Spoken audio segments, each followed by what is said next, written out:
Okay, people of God, God bless you and thank you. If today is your first time, my name is Pastor River. Thank you for being a part of this broadcast. Please do me a favor right now by subscribing to this channel. Your life will never be the same. In today's video, we are going to learn a lot. I wouldn't like to talk much, and this has to do with Tesla and iPhone users or iPhone. Um, and the men of God are not actually saying it is not good to use iPhone. But what they are trying to teach us is in connection with iPhone, Tesla, and the end of days. The end of days. So you know how to be very careful and how to remote your life. Okay, so let's quickly go into the video by the great men of God, Reverend Dr. Chris Oyakhilome and esteemed Prophet Obed Angel, and I'll be right back. But here is iPhone 16. All they added was this button here. This is the iPhone. Apple iPhone is the first to achieve that success. Psychological warfare first. Now they're building smart cities so that you don't come out when they don't know it. When you saw Elon Musk starting his company, what were you thinking? When Tesla started, what were you thinking he was doing? And maybe I look at things as a prophet in a different way. But you see, there is Model S. All right? Then, of course, there is Model 3. Then there is Model X. Then there is Model Y. You can read it. It's sexy.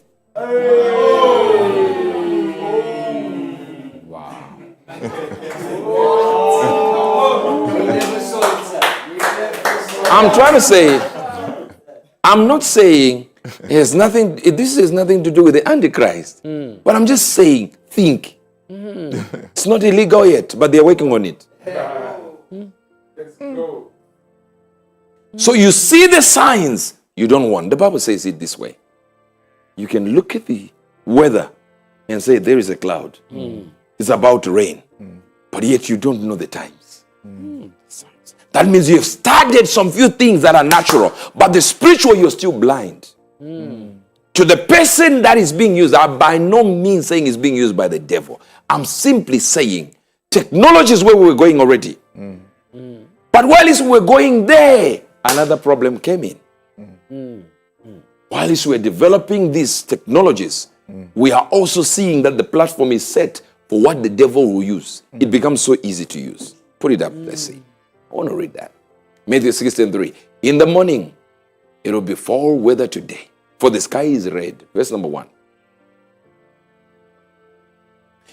The Pharisees also, with the Sadducees, came and tempting desired him that he would show them a sign from heaven. He answered and said unto them, when it is evening, ye say, it will be fair weather, for the sky is red.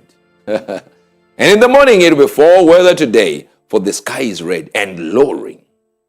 O ye hypocrites, you can discern the face of the sky, but can ye not discern the signs of the times? He says you are a hypocrite if you can't discern the signs of the times. So Elon Musk is part and parcel of the signs of the end time. Doesn't mean to say he's the Antichrist or the beast or anything. But I can look at it and say, wait a minute, where is he going with this? Not so many people don't understand that when Tesla was started, you see, this Tesla thing started. Do you realize that Elon Musk did not start Tesla? The owner is nowhere to be found now. He's trying to study some other companies to make money. This guy just bought it. He started a company, of course, that you already know and use called PayPal. From there, he then used that money for Tesla. Now, notice, if you've ever had the chance to drive one of these cars, you realize that after 4 years of having it there, they can change and update the software from the office.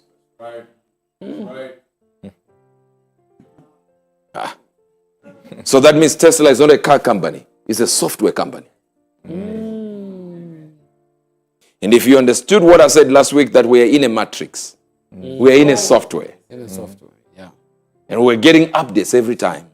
Now, here's another thing they try to do. It says, finally, unable to resolve competing visions of world order and geopolitical interests, a proxy war draws two of the great powers into major conventional conflict. Look at these guys. This is their plan. I'm reading straight from their material.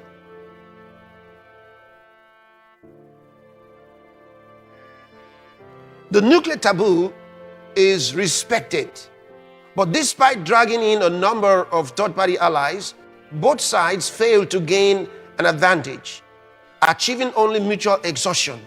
Do you see that? It's all about getting them exhausted until they accept the idea that the WF wants to give. As an uneasy peace emerges, people's minds return to the question of what kinds of norms and structures are needed to govern international relations. Eager to restore global trade, private sector institutions take the lead, focusing on modest rules to govern peaceful use of the global commons. Leadership positions in these new bodies are taken not by civil servants, but by double-hearted industry and civil society leaders. Interesting. So, remember what Klaus Schwab said. He envisages by 2030 where there will be no more elections. So how are they going to have the leaders? Oh, he told them, says, people in this room. No elections. So the people should come from the WEF. Because of this plan, the urgency of restoring the world's economic health makes trade and investment relations a priority, and the social or values agenda, such as universal human rights, takes a back seat. Did you hear that? So nobody will be talking about human rights anymore. The human rights issue takes a back seat. Indeed, the notion of a universal set of values to which all people should aspire is abandoned as a paradigm of world order. A considerable amount of inequality emerges, but is broadly accepted as the price of peace. See that? So they expect that with all the trouble they bring to the world, the people will want peace anyway. Just give me peace. So number one, dispossession of property, including private cars. Now, in the mid-70s, Bogota, the capital city of Colombia, did something where they had car-free days, car-free routes. So now they want to do the same thing. In fact, there's a movement, Cyclovia movement. And what do? They campaign for open streets. So they want car-free routes on Sundays and public holidays. So no cars. So now these people are recommending, and they say that the best form of transportation is walking. And that it is good for your health. And therefore no more private cars. That the roads were made for humans, not for cars. Are these people okay?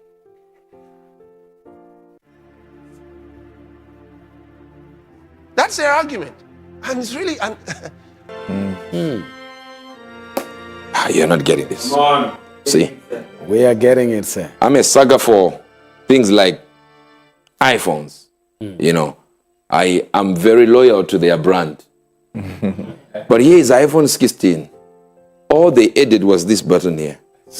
And yet I bought it. Wow. Now imagine. There's one button. That's the addition. If they produce 17 tomorrow, I buy again. This is me. They produce 19, I'll still have the skills. how many buttons are they going to put on 17 now? Do you understand why? Because these things cannot change anymore. It's the software inside. Even if you had a 15, you just update that one. To iOS 18 or something. Yes. And boom, you just act like you have the same thing. The hardware part of it. Tesla started reversing, started doing this. Cameras that were there that were just dormant, they activated them on other models from the office. I want to show you something so that we close fast. Show us. Now. Let's go. Now, are you there? Yes, sir.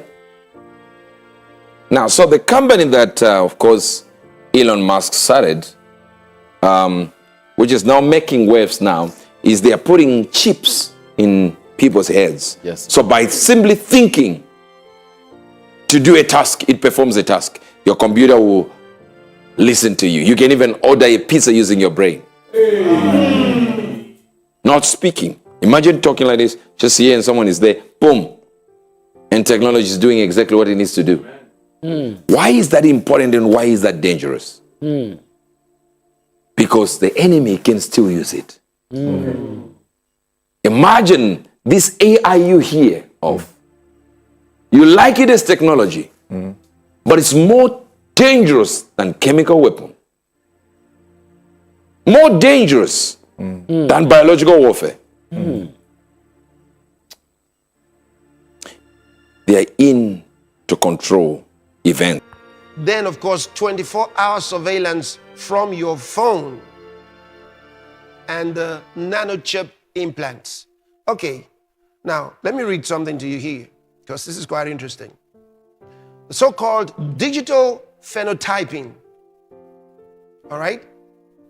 Digital phenotyping uses both passively collected data, voice analysis, cognitive indicators, and self-reporting from smartphones, and it will yield these predictions and monitoring capabilities.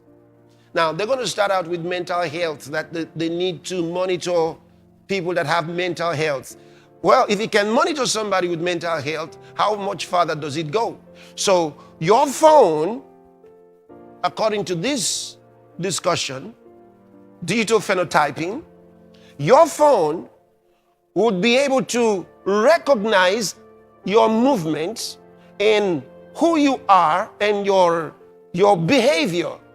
You touch it any which way, it picks the information about you. Your phone. Your phone will then tell you that you're not feeling well today. And then your phone will send a message to the authorities to tell them you are not okay today. And tell you who to report to immediately. Because if you don't report to the places asking you to go to, they're going to come for you. Digital phenotyping.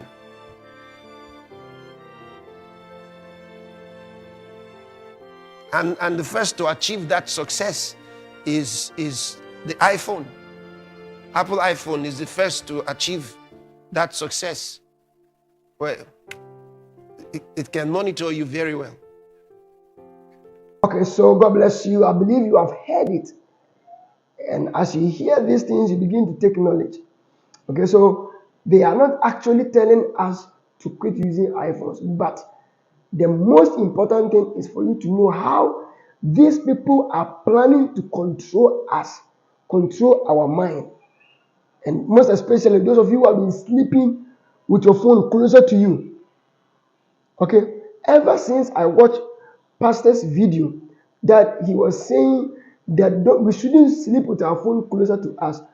Since that time, anytime I'm going to bed, I off my phone. I off it. So because Pastor said we should either off it or take it a little bit far away from us. Okay, so I either off it but mostly I off it. If you try to be disobedient, the way and manner you will end your life, you will be crying. You better have to be obedient. Okay? You better have to obey, because obedience is always better than sacrifice. All right. So thank you for watching this video, and I'm so much excited to be bringing to you the gospel of our Lord Jesus Christ. Please do me a favor by subscribing, and I'm going to see you in the next video.